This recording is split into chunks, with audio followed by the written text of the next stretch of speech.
I'm Shelly Palmer. I'm Ross Martin. And you're listening to Think About This. Today we're going to think about metal balls and bulletproof glass. We'll have our list of the top 5 most wished for holiday gifts. The slow, painful death of channel surfing. We'll ask Greg Kahn, CEO of the Internet of Things Consortium, when our house is going to start looking and working just like the Jetsons, and much, much more. So welcome to this episode of Think About This. The more you listen, the less you know.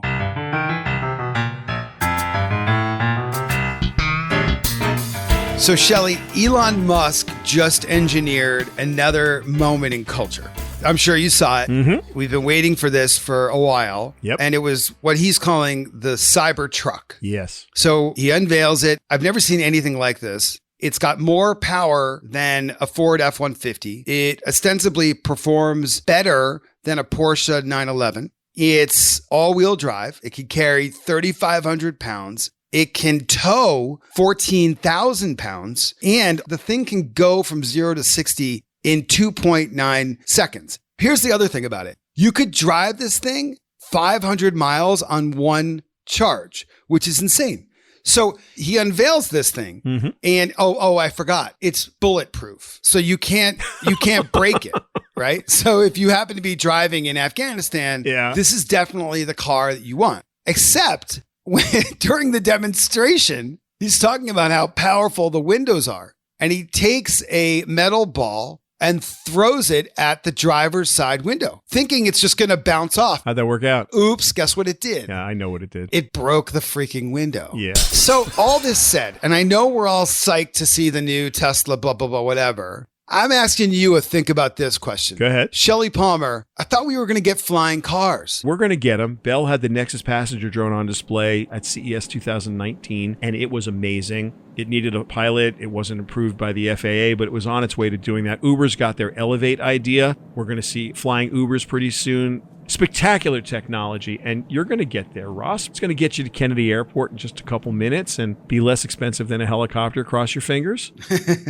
I wouldn't say it's coming to an airport or a heliport near you soon. I'm going to make a guess. Well, I'll wait. I'm going to wait for you to pick me up. How about that? No, I'm going to make a guess. I'm going to say more than 5 years, less than 10. So, Shelly, I know no one better at predicting who's going to get what than you.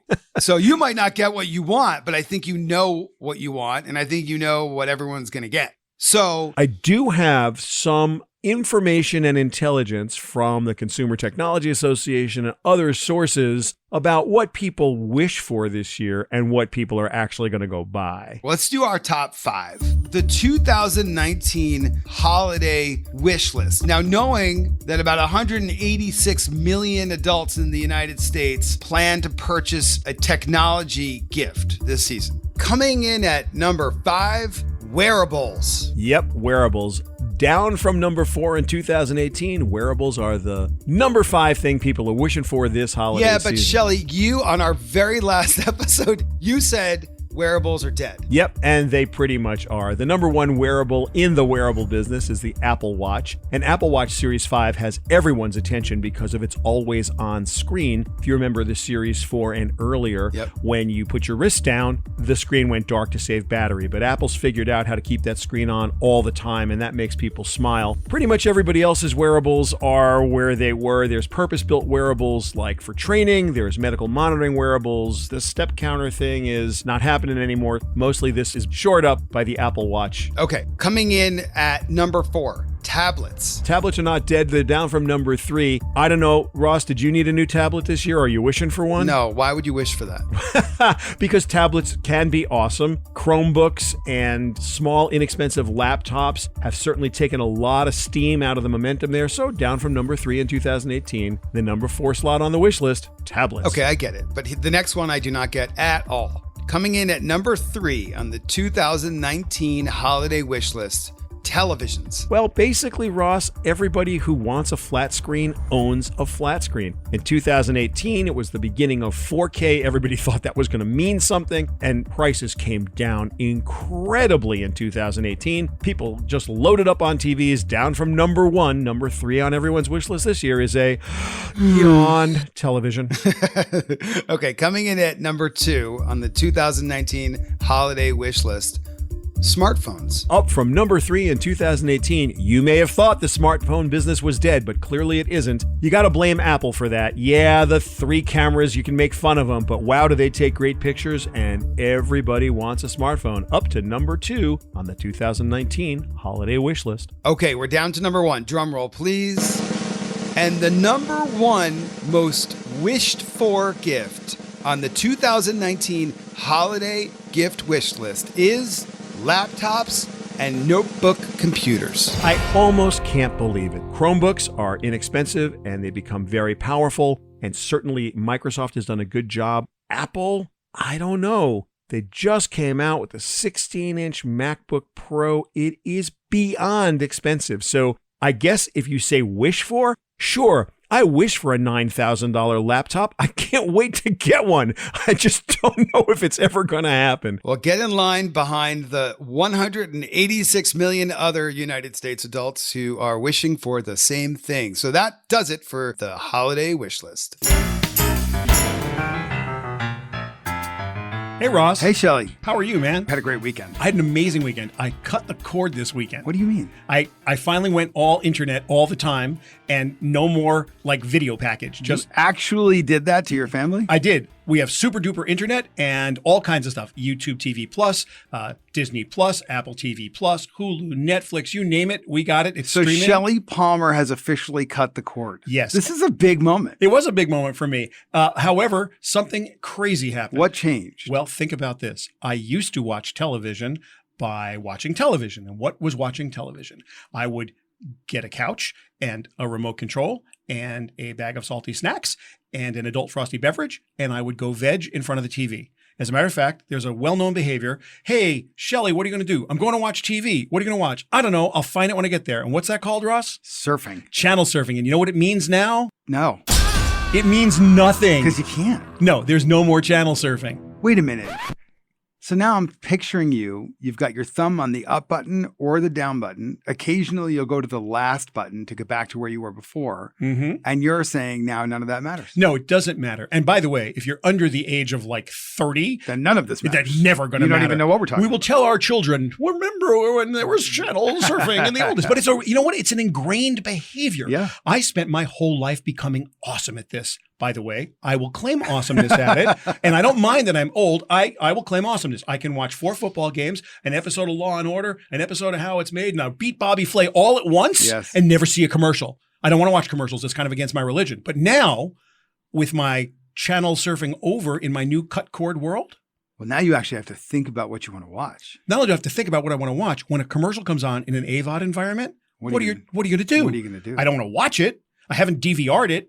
Like, you're stuck. You're completely screwed. So you can hit the last button, but then you're going to wait for a 5 to 7 second spinner. They're still going to get you on the commercial. And I got to tell you something, Ross. If I thought I hated commercials, 5 to 7 second spinners drive me insane. Yeah, it's the wheel of death. So ultimately, while millennials and Gen Zers aren't going to care about this, if you are over a certain age, if you cut the cord, just be ready to completely retrain yourself, because life is going to get weird when you can't skip commercials in real time. I hope people just fast forwarded through all of that. I hope so too. Think about that. You are listening to Think About This with Shelly Palmer and Ross Martin. The more you listen, the less you know. Shelly, how much IoT stuff do you actually have in your house? I have a ton of IoT stuff. What's in my the most house. important part of it? There's only one. Amazon Echoes. They're everywhere. Alexa, Alexa, Alexa. Alexa is everything for you. Well, I wouldn't say everything for me, but it did allow me to pretty much hook everything up, even if it wasn't intended to be hooked up together. So like if you have an Amazon Echo and you've got light bulbs and you've got a refrigerator and you've got your smart iron and your smart dish pan, it'll all work through Alexa. Well, the good news is that our podcast is now working through Alexa. Well, true. And if you look around here, Westwood just hooked up. There's Echoes everywhere. They got the automatic door openers. They got the lights here. Alexa, turn on the record light. Oh my God, I love doing that because the light just keeps going on and off. Alexa, turn off the record light. That's so cool. It's awesome. All right. Well, how about this? Let's ask Alexa to bring Greg Kahn in here. He's the founder of the Internet of Things Consortium. Alexa, bring in Greg Kahn. Bringing in Greg Kahn. Oh, here he comes. Look at this. I didn't even know he was here. Better life through technology. Hey, Greg. What's up, guys? Greg, the Internet of Things makes promises, that life will just get a little bit easier, more convenient, and better because my air conditioning can talk to my refrigerator. Can you tell us what that world really looks like to you? So when people ask me which company or which campaign sort of sets the stage of where this industry is going in the future, I come up with an unorthodox choice, and that company is Corning. And Corning, the glass manufacturer, about 10 years ago, had a video of the future of connectivity. Yep. And it showed a household of consumers, a husband and a wife. They got up and they went and they got their coffee and they went to the kitchen and they started communicating on that glass, which was on their counter, the kitchen counter. Yeah. And one called their mother from the kitchen counter, not through a cell phone, but from the counter itself. Yeah, I remember. And then the refrigerator pinged them as to what food was available for breakfast. And that person went on their day and went in the car. Schedule of the day appeared on the car dashboard. And then that person went into work and their schedule appeared on their work screen. And then they went back in the car and they went to a retail store. And that store clerk knew exactly what they were looking for when they got there and gave the woman the dress. And then she came home. What Corning did, which was really interesting, is they weren't talking about the technology. They were talking about how humans live. Right. And I think that the future is about the human interaction with all of this technology. We spent a lot of time trying to figure out how to humanize this business. Right now, it's very ethereal and a lot of scientists in it. But in order for it to reach its full potential, where is it all going? Yes, we're all going to be connected, but it's not going to look like that we're all going to have sensors and actuators in our body. Greg, for those who missed this year's summit and who have no idea what to think about all this, where do they begin their journey of understanding the Internet of Things and what it's going to mean for them? So I would say, number one, get out of your day-to-day in the box that you're currently living in and take a risk. Realize that you're going to have to meet some different folks than you've met before, and you might not understand a lot of things. And by the way, most of us, including myself, don't understand a lot of things. I ask a lot of questions. And so I encourage people to ask questions. The great part of social media now is that you have a lot of very interesting people that are sharing their journeys on social media about IoT. So they could, through Twitter and Facebook and other places, start following some of those individuals there. Also, I would say, whether it's our group or other groups, join a group of IoT-minded folks. Forget about the word IoT. Join a group of people that want to progress to the future. What are you most excited about for the future? I'm excited about a world where our life is more convenient and I can focus on what's interesting to me. But Greg, what's happening right now? And if I'm trying to make some decisions about either an IoT strategy or or thinking about how to incorporate Internet of Things into a business plan or into a personal plan for where I want to actually put my resources and time, how would I think about it? And what do you think I'd be looking at? One is the service economy, right? That everything that can be connected, as we discussed, will be connected. And people are looking for more and more services, and they're willing to pay for those services. And the second is the continued movement of goods towards e-commerce, which is now delivery is starting. The last mile is progressing to a point where delivery is starting to happen within the home. So 2 examples of this past week or two, Amazon and Walmart. Amazon announced that for the holiday season that they're going to be able to have the ability to deliver packages within consumers' garages. Yeah. And Walmart said, we're going to take it one step further and we're going to deliver it to your refrigerator if you'd like. And we're going to equip our service people with cameras, and so you can track as they're coming in of your house. But that's an example of there's an IoT component of it, there's an e-commerce component of it, and then there's a subscription component of it. So where it's going is that there's going to be more and more subscriptions around these things, around these different types of offerings that are put out by IoT devices. And so you have to make sense from a consumer standpoint is what's their willingness to pay, right? And how does it need to be bundled with other things in their life so it makes sense for them? Greg, not only have you demystified the Internet of Things for me, for Shelly, he already knew, and for our listeners, but I think you've also given us a lot to hope for and be inspired by. So thank you so much for joining us today, Greg Kahn, the CEO of the Internet of Things Consortium. Thank you, Ross and Shelly. This was great. That was amazing. I love Greg. Greg's awesome. And it's very clear that the future is now. Yeah, the future's almost now. Let me tell you something. Okay. I got all excited all excited about putting some smart thermostats in my house in Vermont because it's cold there. Yeah. And you have to turn the heat on, and you Of want to have course. super efficiency. And so you can hook it up before you even get there. It's the right Fantastic. temperature. So Black Friday happens, and I order 3 smart thermostats. I won't say the name of the company, but 3 awesome ones. Yep. And they get there, and I get all excited. And the first thing I do when I get to the house is I take off the thermostat, and what do I find? 2 wires. Oh. Just 2, red and white. Yeah. Now, you need at least 3, and the third one is common, meaning that there's some power coming from the furnace. Yes. Then I realize the house is 22 years old. It's like, oops, they didn't have that back then. So here are my choices. I could hire a low voltage electrician who could do it. I could hire a regular electrician who could do it. I can buy the kit and hook it up myself, which is no mean feat for anybody. I've decided to order the kit, bring my granddaughters in and use it as a STEM moment. But for a normal person, this would be a $200-300 electrician visit, maybe a $400 electrician visit. There's no But way around you're it. turning it into a learning moment for your I grandchildren. will. But when I think about what we talked to Greg about, when I think about the Internet of Things and what's happening with smart homes, you say, well, why isn't my house exactly like George Jetson's? And the answer is because you only got 2 wires in your thermostat if your house is over 20 years old, and ain't nothing you can do about it. House is not ready for that. Shelly, it's almost here. The It moment is. that we've all been waiting for. Mm-hmm. The Consumer Electronics Show. CES is in January. It's coming right up. January, Las Vegas. And for you, it's like the Super Bowl, and you're Tom Brady. You're the GOAT. You are the greatest of all time at CES. And when I see you coming, you walk down the halls, and there's like hundreds of people following you. I've seen it. Don't deny it. I will not deny it. I love CES. It's my favorite show. I've been going since 1996. Is it like the largest trade show in the world? It's really close to it. It's about 180,000 people and about 4,000 exhibitors. And what we do there is try to make the show smaller for our friends and our clients, right? We take the most interesting things and try to do tech briefings. And we do some floor tours. That's what you've seen, us walking around. But this year, we have the coolest thing that we're doing. What? We rented out the Encore Theater at Wynn Resorts.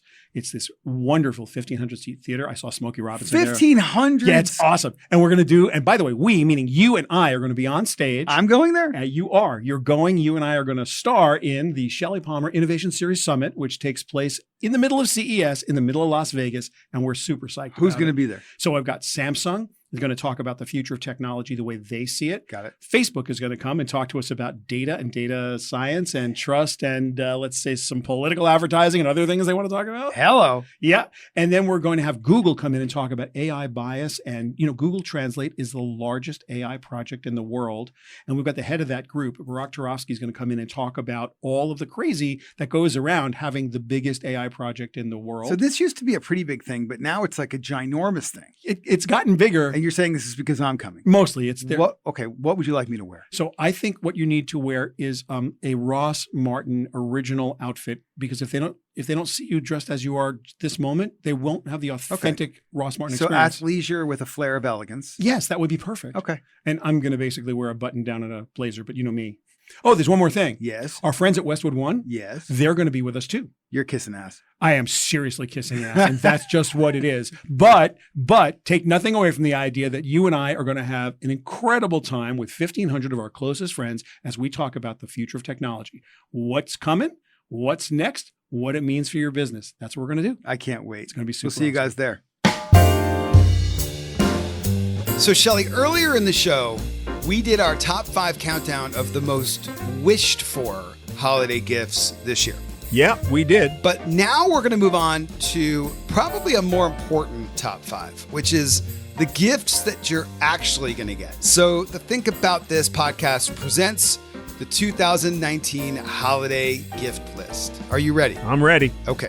Coming in at number 5, portable wireless speakers. That makes all the sense in the world. Smart speakers are exactly what you want this holiday season, whether it's from Amazon and an Alexa, or it's from Apple and HomePod, or Google, or Sonos. You could go on and on. There's amazing portable wireless speakers out there and so many smart speakers to choose from. It's obvious that everyone is going to be buying them. I'm getting one. So this one surprises me because I can't believe we actually still have these. At number 4, video game discs. Yeah, video game discs. Down from number 2 in 2018, coming in at number 4, video game discs. You have to remember that there are tens of millions of Xboxes and tens of millions of PlayStations out there, and they take discs. So video game discs are still a thing. and there are still millions and millions of consoles that take them. That said, with Google Stadia coming out right now and Apple Arcade and the quality of those games being as good as they are, it's hard to imagine that video game discs are going to be a thing for much longer. I mean, next year I expect we'll see them at number 5, if they even make the top 5. If they make the list. So let's move to number 3. And this one is even more surprising to me because I feel like I am given one of these at every party I go to. But here it is. Number 3 on the 2019 holiday gift list, portable battery chargers. Absolutely. Up from number 5, and you understand why. Not only do you get one at every single party and every single convention booth you stop at, you lose them as often as That's you get true. them. That's true. I do lose them all the time. They have become inexpensive. They are powerful. Here's an important safety tip. Get something above 4,000 milliamp hours because at least that will charge your phone because the phones now use an incredible amount of power. Of course, this is number 3. I'm surprised it's not number 1. They're inexpensive, they're awesome, and you have to have one. I think what I think is so funny about that is it's successful because everybody loses it and needs another one. Moving along. Yeah, pretty much. So moving along to number 2. Now we're getting interesting. This one surprised me. On the 2019 holiday gift list, the number 2 gift that people are most likely to get is a mobile device case. That's up from number 3, but I have a real reason for that, and I think I understand it. It's cheap and effective.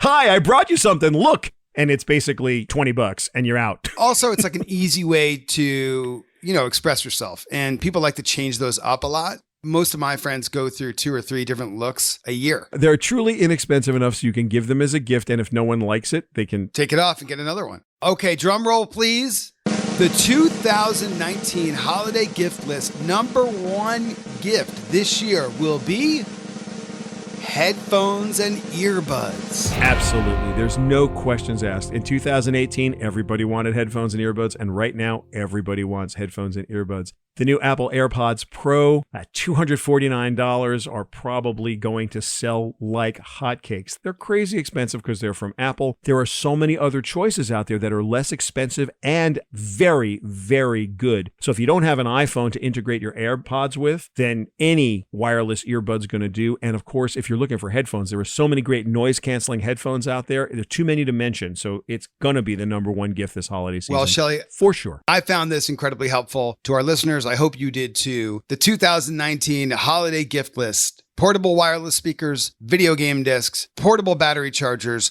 mobile device cases, headphones, and earbuds. You're probably going to get one or more of those. Think about that.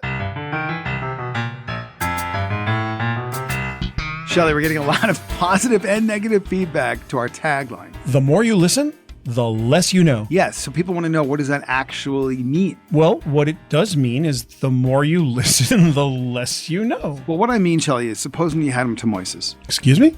Supposing you had them to Moises and then somebody stole them. You mean down at the salad bar across the street? Yeah, exactly. Would you go home and tachem lechem? Yeah, with the Wissahickon sauce? Would you tachem lechem, take a lick of Solsium Nash on Sunday with the Wissahickon sauce? When you and I were out earlier having lunch, I ordered the Mega Frog and skimming on the back frog. Yes, and I ordered the frogs with grape juice, Ross. Yes, with the Wissahickon sauce and the Pequaki. But I really should have just driven my car to Cleveland.